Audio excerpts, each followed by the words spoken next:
for now. Okay. Welcome and thank you very much for joining us. This is a session of the Scaling Club, and it's focused on busting burnout and self-care strategies for startups. I'm going to let Marion and Jan introduce themselves, but you should know that these are two phenomenal ladies who are really committed to mental health and not only care for self, but care for community and care for teams.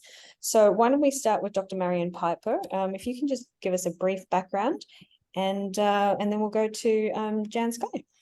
Awesome. Thanks, Grace. And I'm so happy to be here. So thank you for inviting me. My name is Dr. Marion Piper. I'm a copywriter and a creativity coach. I also did my PhD in the relationship between creativity and post-traumatic growth. So I've got a really strong interest in how we can use creativity as a form of self-care, and also as a way to bolster ourselves against life's challenges and struggles. And at present, I run my own business, but I'm also part-time in a startup working as a senior copywriter for Fingerprint for Success.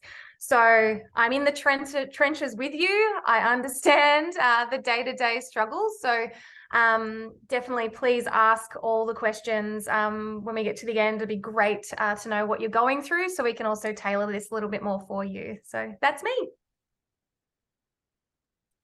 Thanks, Mariam. I'm in the trenches too because I run my own business. Sometimes I feel like I'm running alongside, and other times I've fallen in the heap of it down the hole. My name's Jan Sky. I'm a neuropsychotherapist. I run a leadership training program called Brain Potential, Leadership Powered by Neuroscience.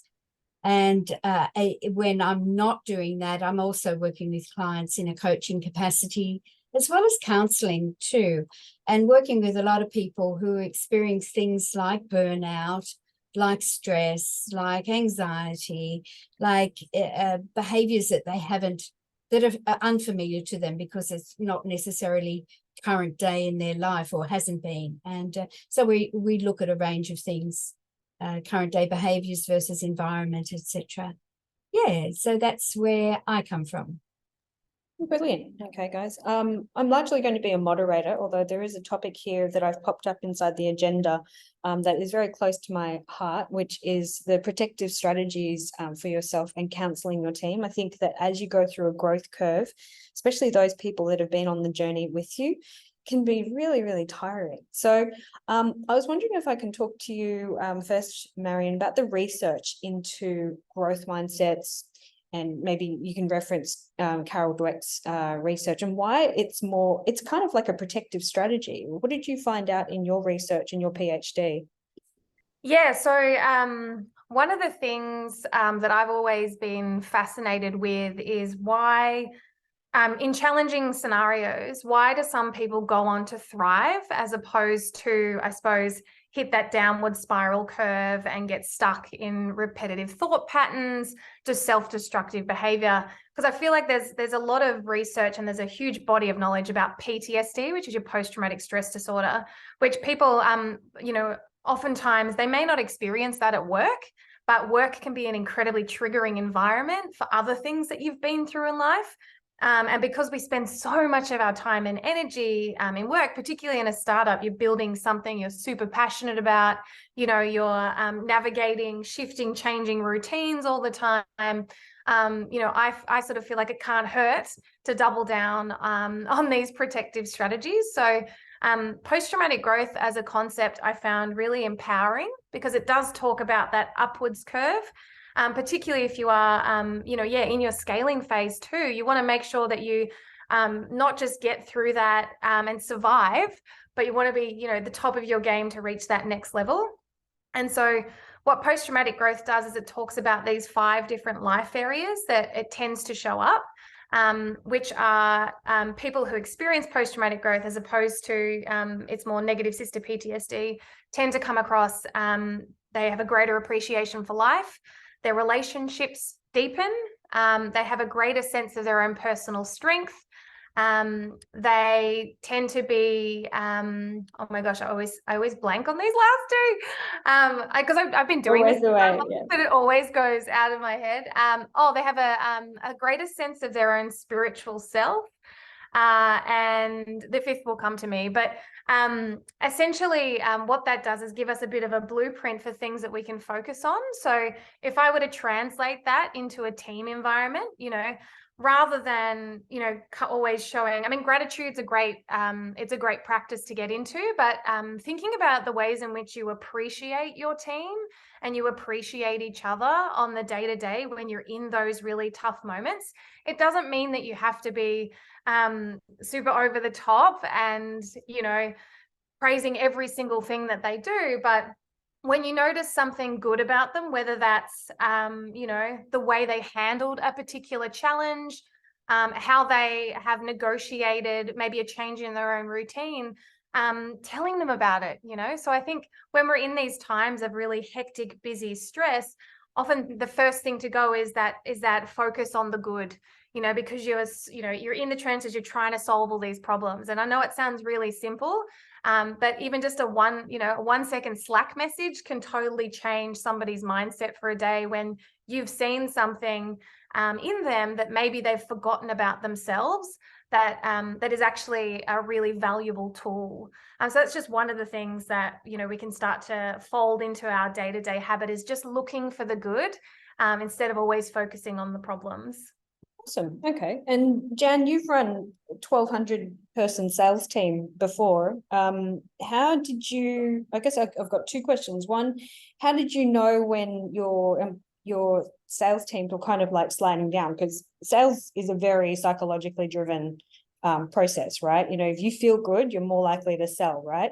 Sure. And then the other thing is, like, what did you look for in the interview that would tell you that they were more likely, the employee would more likely have a growth mindset as opposed to a fixed mindset? Well, I was lucky enough, I guess, not to have to one-on-one work with the 1,200 people.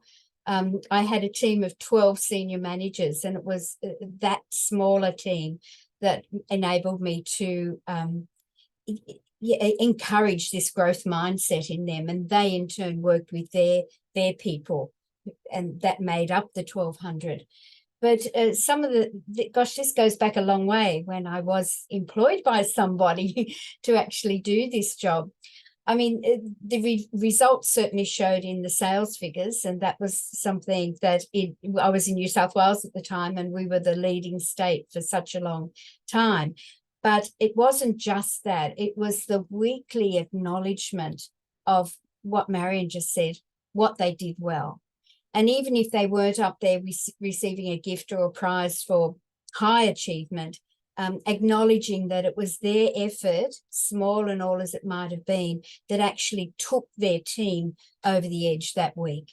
And so in sales, it's a little bit more grandiose, I guess, than the everyday working in the environments that we probably work in right now. But certainly it's the same. It's just tailored to match the environment or the audience that you're with. Okay, and that's fantastic. The signs of burnout, I mean, especially in sales, because it's so metrics driven, you can kind of tell if people are not hitting their number. But for non-sales, more operational stuff, was there a trick that you would have in order to, or not trick, but like, was there a signs that basically people were kind of not performing well, they weren't up to task? Do you see it now when you're in your own coaching business? Sure, and it's evident in behavior, facial expressions, the way they hold themselves. If they're here at the meeting but their camera's off, little things like that. And not camera off just because it's a bad hair day or they've forgotten to take their pajamas off. And then so it's just checking in, doing the check-in. When you come physically to an office, this afternoon I'm running a session on mental health awareness for a group of senior teachers in a college up here on the Gold Coast. And so it's easier to view a person's down moment by the way they look, or the way that they're sitting, than it is to do it online, because you're there in front of them. And that's a real big challenge with running remote teams. Like, I've just come from a client where he did a town hall, and one of his employees, who has been quite ornery, difficult to manage, refused to come into the room. And so, and it depends on your leadership style. He gets away with a fairly kind of brutal leadership style, but he basically said, either you're in the room or you leave, like the organization, essentially, kind of thing. And I think that there are different ways of enforcing a standard, but as a CEO, as a business leader, what you're trying to say to everyone is that there needs to be an honesty in our engagement, right? So if you aren't feeling like you are part of it, then I need to talk to you, but I also need to set the standard for everybody else that this is the way we behave. So Marion, you're now working for a startup that is all about HR and mental health and how do we actually promote good culture. What are your observations of what Jan has just been talking about in terms of burnout and how to handle it? Like, how does your organization handle burnout? Yeah. I think one of the key points you've both mentioned is that communication piece. And one of the strategies that F4S has implemented is there is a specific Slack channel. Well, there's one for both health, and then there's one for sort of just general updates. But the one for health is specifically like if something is going on, it's very much a part of the culture to let us know. And people, they don't just like it, they actually are encouraged to respond as a human, and that was one of, onboarding with this business, one of the first things they said to me is that you are a human first and you are part of the team second. So I think that there is a real value in reminding ourselves of our humanity. And then the way that we respond to other people's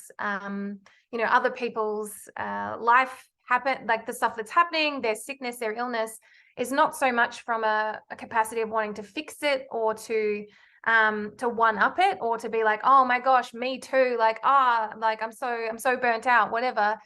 It's just to listen, and to hold the space.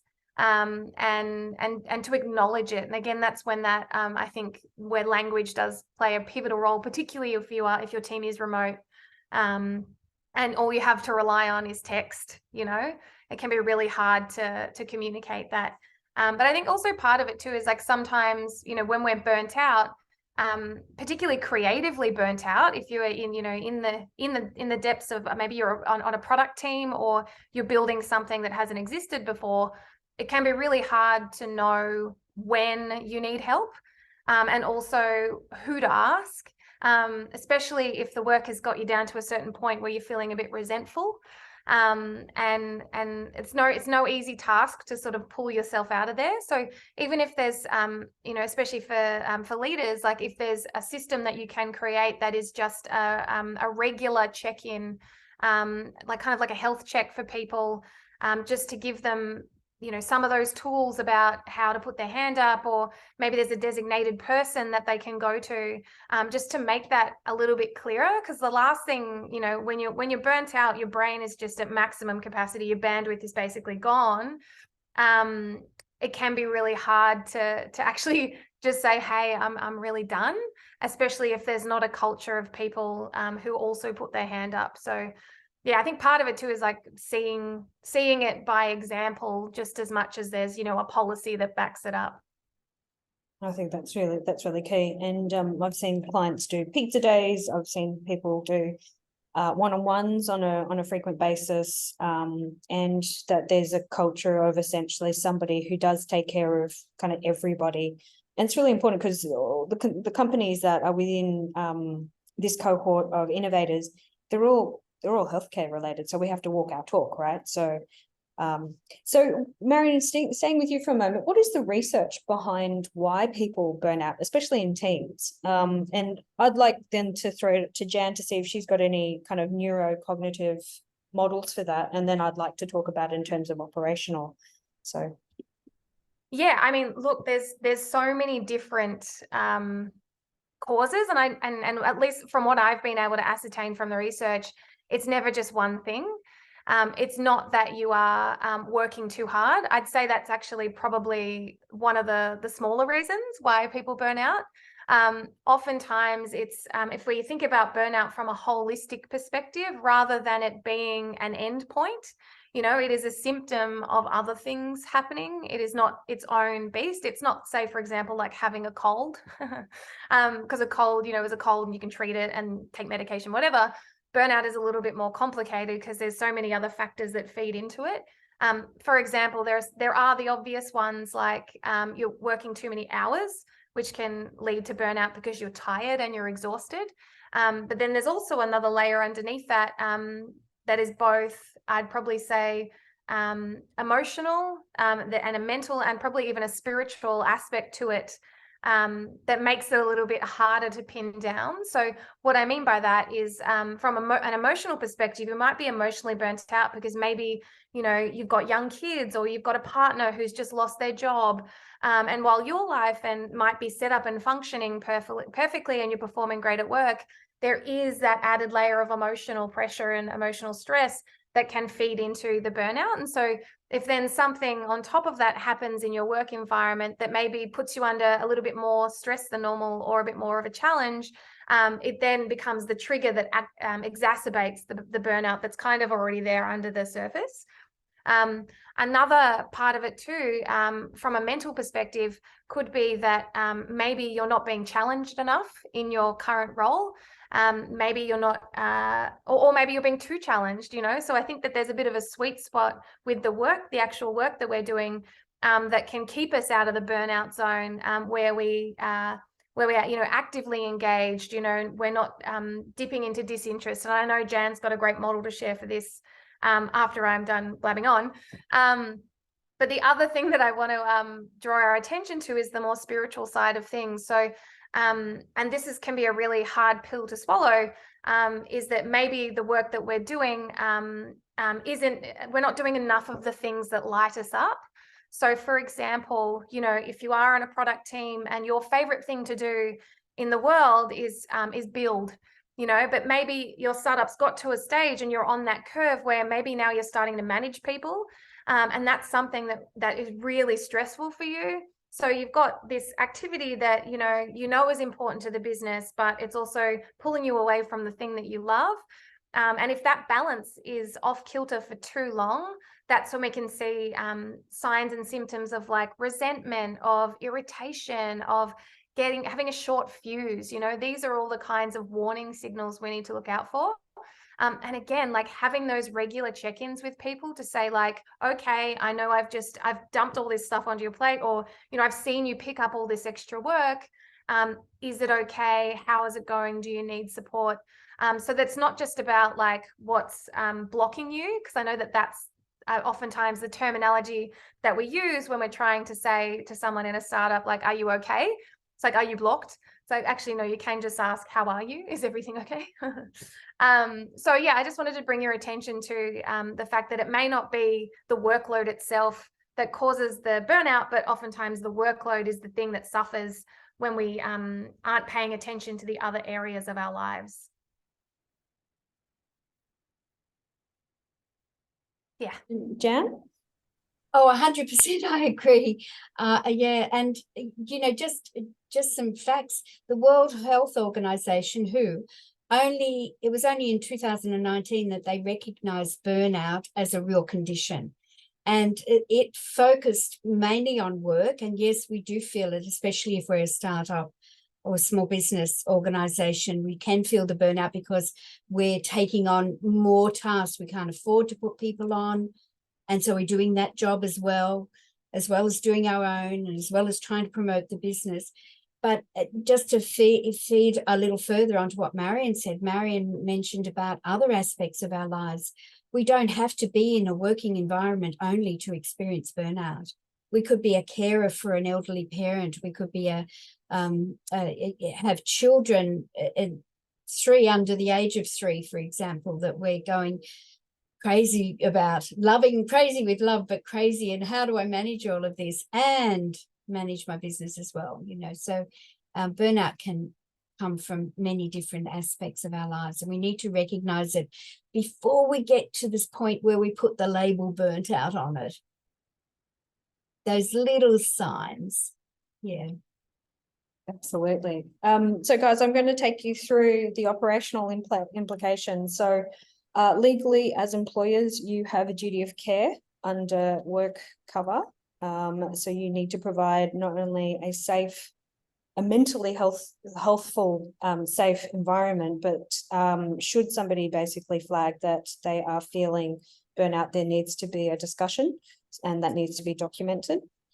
There needs to be essentially somebody that checks in with that person. It doesn't have to be you, but as Marion has said, you might actually have an entire culture that it's okay in order to take a person aside and say, hey, are you okay?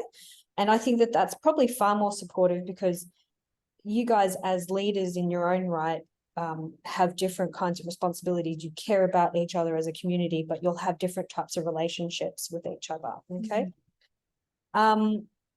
The employee also has a responsibility in the way back. So they obviously have to work carefully and seriously at their work, and they also have to, if they flag that there is an issue in their health, they cooperate in actually putting the plan together. So let's talk about this in terms of responsibilities. Now,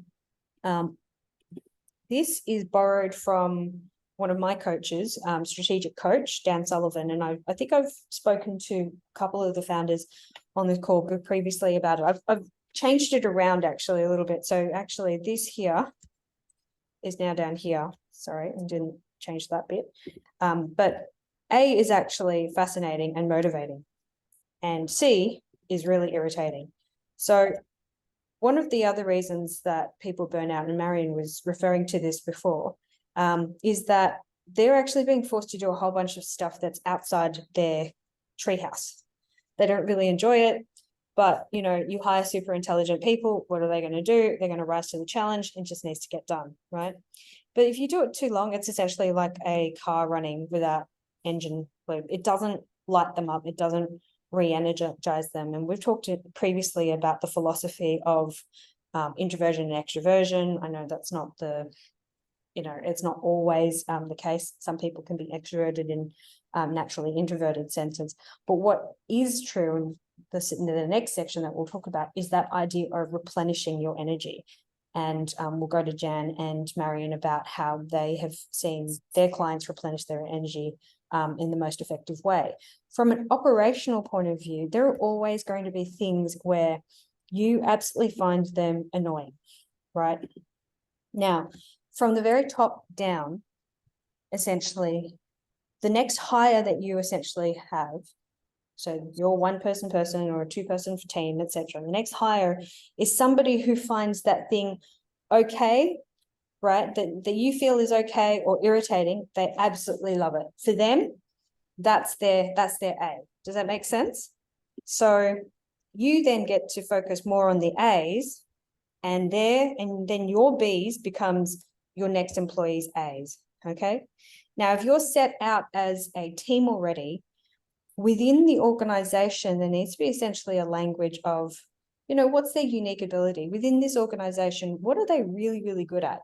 So I've got clients where the original founder is a gun salesperson, but really, really crap at like paperwork. Guess what? The next hire for that person is someone who loves paperwork, loves following up, right? Loves documenting during the meeting, etc., kind of thing, right? So, for, like in my own organization now, who's on the call here, she loves processes documentation, right? Drives me nuts, as in like me doing it personally. I love explaining a process, but I don't really enjoy like repeating the process, and she loves it. She's super good at it. She will actually be working with a number of your teams later when we start doing the operational section of it in order to document some of your core processes, okay? And that's really key, because without repeatability, humans being social animals, humans needing like rhythm and pattern and certainty as well as uncertainty, they really seek that ability to go, oh yeah, okay, so Monday is a day in which we all get together and we present this. Tuesday is the day in which I get to sit down with my boss or with the clients. Wednesday is that kind of thing. Trying to introduce those patterns essentially allows you to set rhythms and standards, which I found to be really helpful in coping with the massive growth that essentially comes from running a startup. Okay, because in the end, bills still need to be paid. In our organization, bills are all paid on Tuesday, right? Regardless of whether or not somebody's put X date on the invoice, all financial decisions, all financial motions are made on Tuesday. That's just the way we run this business, right? You know, and that level of certainty that I know that that is going to happen means that the things that I find that are okay are always handled on a particular day. And that's what keeps my sanity and that's how I care for myself, because I know then that I'm not beating myself up on Wednesday going, oh, I didn't get that done, or somebody's chasing me or something like that, right? So what I've just outlined is essentially a self-awareness component. So starting from the founder, what is it that you find fascinating and motivating? What is it that you're uniquely able to do? What are you okay at, and what are you just annoys the hell out of you, etc. kind of thing. Go find the people in your team for which your B's are their A's. And then for anything that you haven't been able to outsource or hand off, there must be a particular day or a rhythm or a habit that you build around it so that it's copable until you can cope with it until such time that you can hand it off. Okay, so that's how I care for my team and how I care for myself. Jan, do you have any strategies about counseling your team, and some protective strategies for your clients? Sure, but I'd love to share a model that in a way describes what you just said, but from a different perspective, if that's okay with everyone. And this model was developed by Deb Dana. Can everyone see it? Could I just have a yes, you can? Thank you. So it talks about our autonomic nervous system. And I want you to imagine a ladder, and imagine a ladder that goes from the top of your head down to the bottom of your torso, to your bottom, virtually. So the top part of the ladder is where you feel safe, engaged. What keeps you that way? Good quality thoughts that are going on, some positive thinking, some great affirmations, some having some fun, some being connected, to knowing that you're valued by your organization, to knowing that your contribution is something that people value. That's here up. Good mind stuff, good brain work going on, and happy face, happy smiley face on the outside. Then in a nanosecond, something can happen. It could be a big crash outside, or like anything at all could happen. It could be that email you read really quickly and you misinterpreted and you went, how could they? And you get mobilized and agitated and frantic, and you're really irritable. Now, this is the middle of the ladder, and it comes from like your throat down to your belly button. And why I'm talking in terms of this ladder being part of your body is because that's when your heart will race, when you're agitated and irritated. Your lungs will beat a lot faster. Your digestive system isn't that good because it's like you can't eat or you can't keep swallowing things. You're really in this frantic sort of mode. I guess what the topic today about burnout is when we allow ourselves to flop down further into what Deb Dana refers to as dorsal vagal, and that's from your belly button down to your bottom, what we're sitting on right now, if we are sitting. And that's when we feel numb, collapsed, and shut down. And from an internal perspective, by way of organs, the lower body area is when we can have intestinal problems, we can have bowel problems, we just feel really heavy and bloated. Life's low, it's dull, we're just down there. So we can, in fact, not when burnout actually hits us, because we'll stay in that frame, that low, dull, numb, collapsed feeling for quite a while. But in the course of a day, we can go up and down that ladder all the time. You think about your day. How did it start? Was it good? Did you start maybe in the middle of the ladder today? Did some of your family members irritate you? What was going on for you? Or did you wake up thinking, great, it's Tuesday? You just think about yourself and think about little things that happen during your day. Deb Dana's work is on the polyvagal theory, and that's a whole lesson all in its own, and I won't talk to you about it, but it is about a major nerve that runs from our brain stem all the way through our body. but the impact of it is that this is how we feel. And I'll just stop sharing that for the moment so we can come back here. The important thing is when you start to feel these irritations, speak up. Not when you're agitated and frantic because you'll blurt out all the wrong things, but when you start to feel these irritations, have what Grace talked about and Marion's also talked about, that self-awareness. Hey, look what's going on for me. What's causing this? What do I need to do? Do I need some downtime? Do I need to walk away from the computer screen and not read that email again and again and again and have this ruminating thought that, yes, he or she is that horrible person. They really did mean that. Go away, take a break, make a cuppa, go for a walk, smell a rose, whatever it takes to do. Pat a dog. I saw a lovely dog on the screen. Pat a dog, make yourself feel nice, then come back. And chances are when you reread that email, it could actually be read in a different tone. I love that, Jan. That's I know that there's a couple of medicos in our audience now. Breaking that into like, where are you feeling that anxiety? It explains to me also why, you know, the people that are like, oh, I meditate every day. It's like, you know what, that's a really good anti-sympathetic or parasympathetic kind of style strategy, right? But absolutely not going to do very much for you if you're right down in the doldrums and the dumps. I remember reading Anthony Robbins' book where when he was right down in the doldrums and the dumps, he used exercise in order to basically physically motivate himself out of it, right? So he lost a ton of weight, he changed his diet, etc., kind of thing. There were things that he could control; they were within his control, and it gave him a sense of routine and purpose, which, you know, was what we talked about before. And look, patting a dog. I think one of the teams here, one of their mascots is a dog, actually. So, yeah. Marion, do you have any other self-care strategies that you'd like to share, or how tips on how to essentially get help for your team or get counselling? And yeah, for sure. I think when Jan raised a really good point around, and you know, we've mentioned it a few times around this self-awareness of what's happening, not just in our lives but in our bodies. And I would definitely strongly encourage you to implement within your team a reflective practice.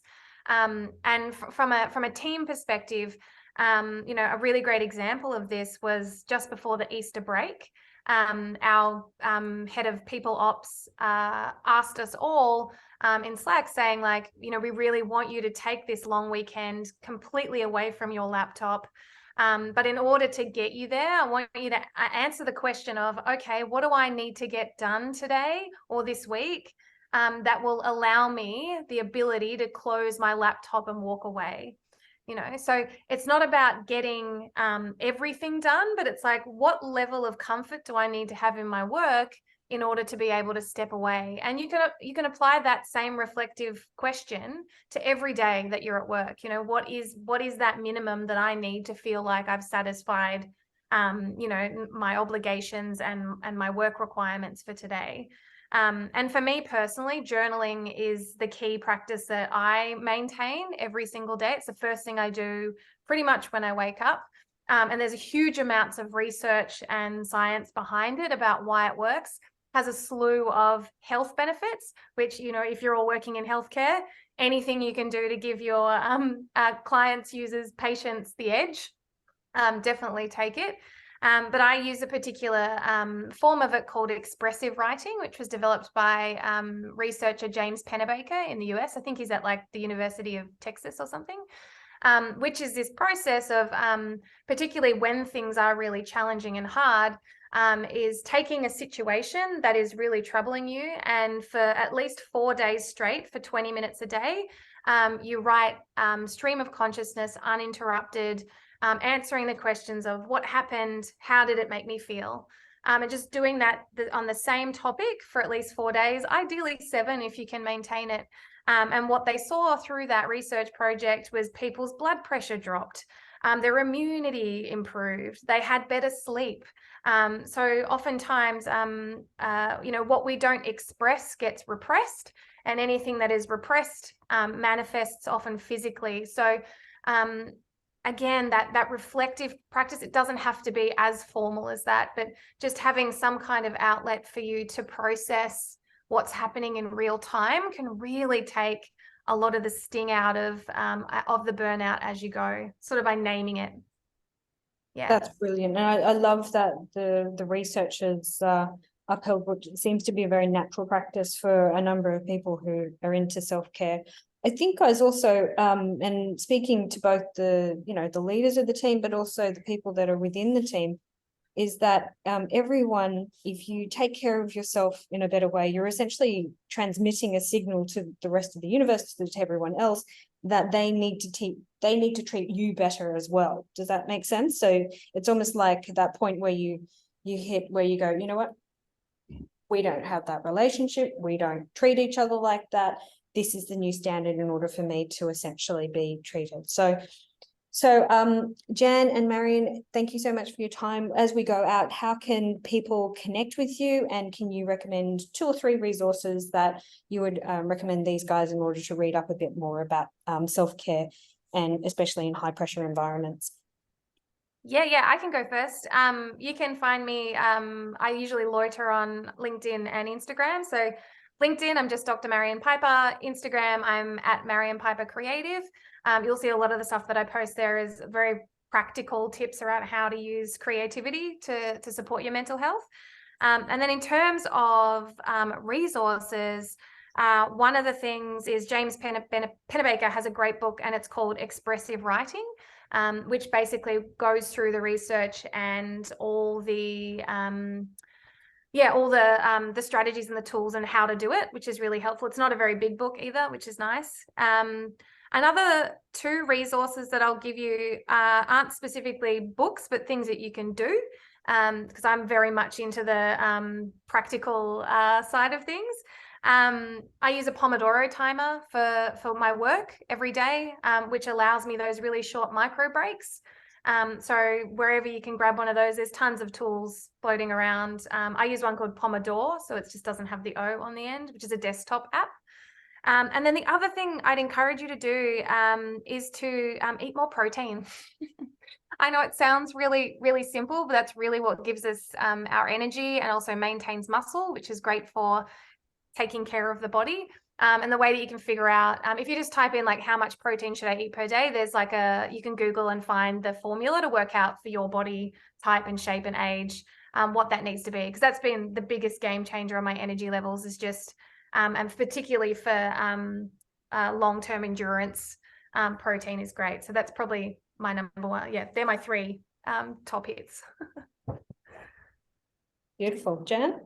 Yes, well, you can find me on LinkedIn, and I put posts on LinkedIn about topics of interest in terms of what's current in the workplace and things you can do for yourself. My latest one was on domestic and family violence, because that's something that organisations are recognising, and there was a law passed in January by our Prime Minister that up to 10 days can be had off if anyone in the workplace is suffering from that. And that needs a really open workplace, doesn't it? Environment for someone to be brave enough to say, this is going on for me in my life. And that's a whole topic all on of itself. But rather than books to give you, because I think the books are probably not so much business related, but very brain related. 4 things that we let fall down when we are burnt out or we are stressed. First of all is quality sleep. 6 to 8 hours a night of quality sleep, where we can actually, doesn't matter if you wake up, but if you get up and do a pee or go back to bed and go to sleep, that's fine. That's absolutely fine. But it's when you wake up and you stay awake. So quality sleep, nutritious food, which syncs with Marion's eating protein. Look at your diet, because that's the one thing that will fall apart. If you're rushed and stressed, takeaways are so easy to buy, aren't they? So watch the quality of the takeaway. Some form of exercise. It doesn't mean you've got to go out and join a gym. especially if you're not a runner or a gym junkie.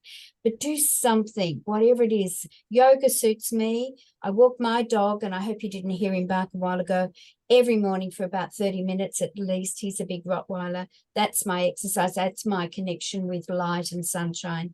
And some form of brain relaxation, whether it's mindfulness, whether it's breathing, whether it's downtime. So my 4 factors for you are quality sleep, nutritious food, exercise, and some form of brain relaxation.